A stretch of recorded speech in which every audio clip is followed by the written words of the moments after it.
Welcome back to clean news Rajasthan. चलिए देखते हैं राजस्थान की 15 फटाफट बड़ी खबरों को। राजेंद्र राठौर और सतीश पूनिया लड़ेंगे लोकसभा चुनाव। राजस्थान समेत 3 राज्यों में प्रचंड जीत के बाद अब भाजपा लोकसभा चुनाव के लिए उत्साहित नजर आ रही है। लोकसभा चुनाव को लेकर पार्टी में बड़े स्तर पर कसरत जारी है। राजस्थान के 25 लोकसभा सीटों को एक बार फिर फतेह करने के मिशन में भाजपा जुट गई है। हालांकि इस बार कई नए चेहरे लोकसभा चुनाव लड़ते नजर आ रहे हैं।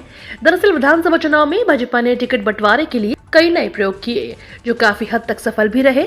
अब ऐसा ही नया प्रयोग लोकसभा चुनाव में भी किए जा सकते हैं। लोकसभा चुनाव में 15 से 16 नए चेहरों को मौका दिया जा सकता है। बंद हो सकती है Mahatma Gandhi English medium school. Rajasthan के शिक्षा मंत्री मदन दिलावर ने कार्यभार ग्रहण करने के साथ ही पूर्व कांग्रेस सरकार की योजनाओं का रिव्यू करने का फैसला किया है। शनिवार को सचिवालय में शिक्षा विभाग के अधिकारियों के साथ बैठक के बाद दिलावर ने कहा कि राजस्थान में चल रहे महात्मा गांधी इंग्लिश मीडियम स्कूल का रिव्यू किया जाएगा। उन्होंने कहा कि राजस्थान में फिलहाल परीक्षाएं चल रही हैं, ऐसे में ट्रांसफर अभी नहीं होंगे, लेकिन अब ट्रांसफर पर किसी तरह का बैन भी नहीं है। गहलोत सरकार ने सूबे में शिक्षा की गुणवत्ता को बेहतर बनाने के लिए साल 2019 में महात्मा गांधी अंग्रेजी माध्यम स्कूलों की शुरुआत की थी। पहले दौर में सरकार ने साल 2019 में सूबे के सभी 33 जिलों में पायलट प्रोजेक्ट के तौर पर स्कूल खोले थे, मगर इन स्कूलों को लेकर जनता में ऐसा क्रेज देखा गया था। कांग्रेस ने जारी किया भारत जोड़ो न्याय यात्रा। कांग्रेस नेता राहुल गांधी के नेतृत्व में 14 जनवरी से शुरू होने वाली भारत जोड़ो न्याय यात्रा को लेकर कांग्रेस ने एक नया लोगो, टीजर और स्लोगन जारी किया है। इस यात्रा के लिए एक विशेष प्रेस वार्ता में कांग्रेस के राष्ट्रीय अध्यक्ष मल्लिकार्जुन खड़गे ने यह घोषणा की। इनमें कांग्रेस के राष्ट्रीय महासचिव जयराम रमेश और के सी वेणुगोपाल भी मौजूद रहे। यात्रा के लोगों और स्लोगन के वितरण के दौरान खड़गे ने बताया कि इस यात्रा का उद्देश्य देश भर में सामाजिक, आर्थिक, राजनीतिक और मौलिक मुद्दों पर जागरूकता फैलाना है। प्रदेश में सर्दी का सितम जारी। 8 और 9 जनवरी को ओले पड़ने की अलर्ट जारी। नए साल में सर्दी का प्रकोप लगातार जारी है। प्रदेश में तापमान में उतार चढ़ाव देखने को मिल रहा है और कोहरे ने कई जिलों को अपनी चपेट में ले रखा है। 1 जनवरी से लगातार कोहरे की चादर प्रदेश के अधिकांश हिस्सों में बिछी हुई है। इससे लोगों को प्रभावित होने का एहसास हो रहा है। 8 तारीख से लेकर 9 तारीख तक पश्चिमी विक्षोभ के बारे में मौसम विज्ञान केंद्र ने ऑरेंज और येलो अलर्ट जारी किया है। सर्दी के अधिक होने के कारण शिक्षा निदेशक ने सभी जिला कलेक्टर को अधिकृत कर दिया है कि जिन जिलों में अधिक सर्दी का असर दिखे, वहां जिला कलेक्टर स्कूलों को अवकाश कर सकते हैं। इतिहास में पहली बार जयपुर ग्रेटर निगम की कमान महिला के हाथ।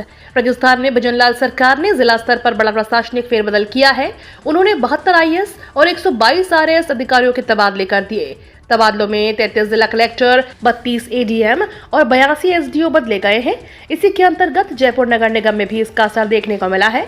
जयपुर नगर निगम की कमान आईएएस महिला ऑफिसर रुक्मणी रियार के हाथ सौंपी है। शिक्षा मंत्री बने मदन दिलावर का तबादलों को लेकर बड़ा बयान। राजस्थान की भजनलाल सरकार अब एक्शन मोड में दिखाई दे रही है। मंत्रियों ने अपने कार्यभार संभाल लिए हैं और अपने अपने मंत्रालय और विभागों में बैठकों का दौर कर दिया है। शिक्षा मंत्री बने मदन दिलावर कल सचिवालय पहुंचे, जहां उन्होंने शिक्षा और संस्कृति विभाग के अधिकारियों के साथ परिचयात्मक बैठक की। इस दौरान शिक्षा विभाग की 100 दिन की कार्य योजना पर भी चर्चा हुई। साथ ही मदन दिलावर ने साफ कह दिया है कि कांग्रेस कार्यकाल के दौरान किताबों में जो कुछ गलत पढ़ाया गया है, उसे अब सुधारा जाएगा। जयपुर और जोधपुर को पीछे छोड़ राजस्थान के इस छोटे से शहर ने स्वच्छता सर्वेक्षण में बनाया रिकॉर्ड। देश भर के शहरों की साफ सफाई का पैमाना बताने वाले स्वच्छता सर्वेक्षण की रिपोर्ट में मध्य प्रदेश के इंदौर शहर को लगातार 7वीं बार देश का सबसे स्वच्छ शहर घोषित किया। 11 जनवरी को राजधानी दिल्ली में राष्ट्रपति द्रौपदी मुर्मू इंदौर सहित स्वच्छता सर्वेक्षण में बेहतर करने वाले शहरों को सम्मानित करेंगी। बात राजस्थान के लिहाज से करें तो राजस्थान के एक छोटे से शहर ने स्वच्छता सर्वेक्षण में जयपुर, जोधपुर, उदयपुर जैसे बड़े शहरों को पीछे छोड़ते हुए बड़ी उपलब्धि हासिल की है। अग्निवीर भर्ती के बदल गए नियम, अब होगा यह नया टेस्ट। सेना में अग्निपथ स्कीम के तहत होने वाली अग्निवीर भर्ती को लेकर सेना बोर्ड ने एक बड़ा बदलाव किया है। अब अग्निवीर क्लर्क और स्टोर कीपर कैटेगरी के पदों के लिए टाइपिंग टेस्ट देना अनिवार्य कर दिया है। यह नया नियम अग्निवीर बहाली सत्र 2024-25 से लागू होगा। भारतीय सेना ने इसे लेकर एक अधिसूचना भी जारी की है। साथ ही देश के सभी सेना बोर्ड को एक पत्र भी भेजा है, जिसमें नए नियम के अनुपालन के निर्देश दिए गए हैं। मूंगफली और मूंग की सरकारी खरीद के लिए रजिस्ट्रेशन शुरू। किसानों के लिए अच्छी खबर है। क्रय विक्रय सहकारी समिति के द्वारा समर्थन मूल्य पर मूंगफली और मूंग का खरीद केंद्र से शुरू हो चुका है, जिसके कारण किसानों को अपनी उपज के अच्छे भाव मिल पाएंगे। यह खरीद केंद्र सरकार शहर के बीकानेर रोड पर स्थित सवाई के पास शुरू किया गया है। क्रय विक्रय सहकारी समिति के व्यवस्थापक प्रमोद कुमार शर्मा ने बताया कि समिति में मूंगफली के 810 और मूंग के साथ टोकन ऑनलाइन किए गए हैं। दुबई की जगह समृद्ध संपन्न हो जाएगा राजस्थान का ये इलाका।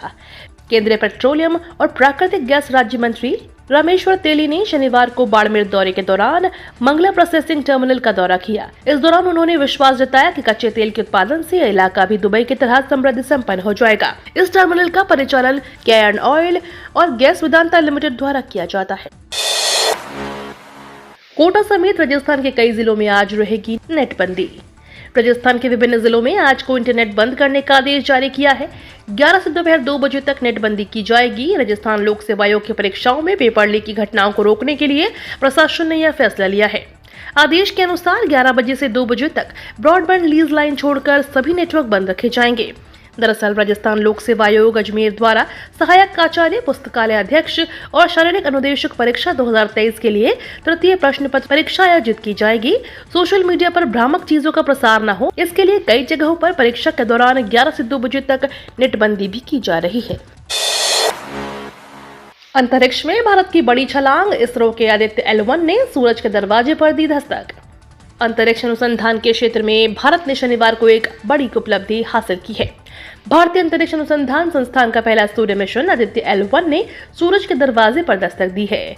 स्पेस साइंस के लैंग्वेज में कहें तो आदित्य L1 शनिवार को लैंग्वेज पॉइंट में दाखिल हो गया है। इसका यहां तक पहुंचना भारत की बड़ी कामयाबी बताई जा रही है। इस विशेष मौके पर प्रधानमंत्री नरेंद्र मोदी ने सोशल मीडिया X पर प्रतिक्रिया देते हुए लिखा कि भारत ने एक और माइलस्टोन हासिल किया है। इंदिरा रसोई की खामियां होंगी दूर। परीक्षण के बाद रसोइयों की संख्या और स्थान का होगा निर्धारण। मुख्यमंत्री भजन लाल शर्मा ने कहा कि प्रदेश सरकार देश के प्रधानमंत्री नरेंद्र मोदी जी के मार्गदर्शन में प्रदेशवासियों को जनहितैषी योजनाओं के माध्यम से लाभान्वित करने के लिए संकल्पित है। उन्होंने कहा कि केंद्र सरकार द्वारा संचालित जन कल्याणकारी योजनाओं से करोड़ों लोगों के जीवन में सकारात्मक परिवर्तन आया है, उनका जीवन स्तर ऊपर उठा है और उनके सुनहरे भविष्य का मार्ग प्रशस्त हुआ है। इन योजनाओं में हर वर्ग के हितों का ध्यान रखा गया है। सबका साथ, सबका विकास और सबका विश्वास को चरितार्थ करती ये योजनाएं राज्य में प्रभावी रूप से लागू कर प्रदेशवासियों को लाभान्वित किया जाएगा। राष्ट्रीय खाद्य सुरक्षा योजना में चयनित लाभार्थियों की होगी जनाधार मैपिंग। राष्ट्रीय खाद्य सुरक्षा योजना के तहत लाभ रहे सभी लाभार्थियों की राशन कार्ड की जनाधार मैपिंग की जाएगी। उचित मूल्य दुकानदार के माध्यम से जनाधार मैपिंग की जाएगी, जिसके तहत राशन कार्ड में दर्ज प्रत्येक सदस्य को जनाधार कार्ड से जुड़वाना अनिवार्य है। उज्ज्वला योजना के लाभ के लिए भी जनाधार मैपिंग करवाना अनिवार्य है। जिला रसद अधिकारी डॉक्टर अनुराधा गोगिया ने बताया कि जिन लाभार्थियों को वर्तमान में जनाधार के साथ राशन कार्ड की मैपिंग नहीं है, इनके लिए उचित मूल्य दुकानदारों को निर्देशित किया गया है और कि खाद्य का वितरण करते समय लाभार्थी के दूरभाष के माध्यम से संपर्क कर शेष सदस्यों के दस्तावेज प्राप्त कर मैपिंग सुनिश्चित करने के लिए निर्देशित किया गया है। व्यावसायिक शिक्षकों की नई सरकार से गुहार। महीनों से नहीं मिली सैलरी, रोजगार पर भी लटक रही तलवार। राजस्थान में 3150 प्रशिक्षक विभिन्न सीनियर सेकेंडरी स्कूलों से सेवाएं दे रहे हैं। ये शिक्षक विभिन्न ट्रेड के माध्यम से 9वीं से 12वीं तक के छात्रों को अलग अलग स्किल सिखा रहे हैं, जो छात्रों को आने वाले समय में रोजगार उपलब्ध कराएगी।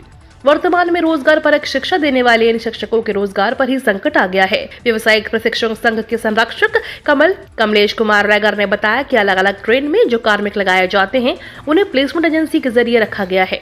ये एजेंसियां मनमाना रवैया अपनाते हुए इन शिक्षकों का शोषण करती है। इन्हें न तो समय पर सैलरी देते हैं और न ही शैक्षणिक कार्यों से इतर भी काम कराती हैं। ऐसे में आर्थिक रूप से कमजोर कई शिक्षकों के घर खर्च चलाना भी मुश्किल हो चुके हैं। ये तो थी राजस्थान की बड़ी खबरें। रोजाना सबसे पहले अपडेट पाने के लिए क्लीन न्यूज राजस्थान को अभी सब्सक्राइब करें।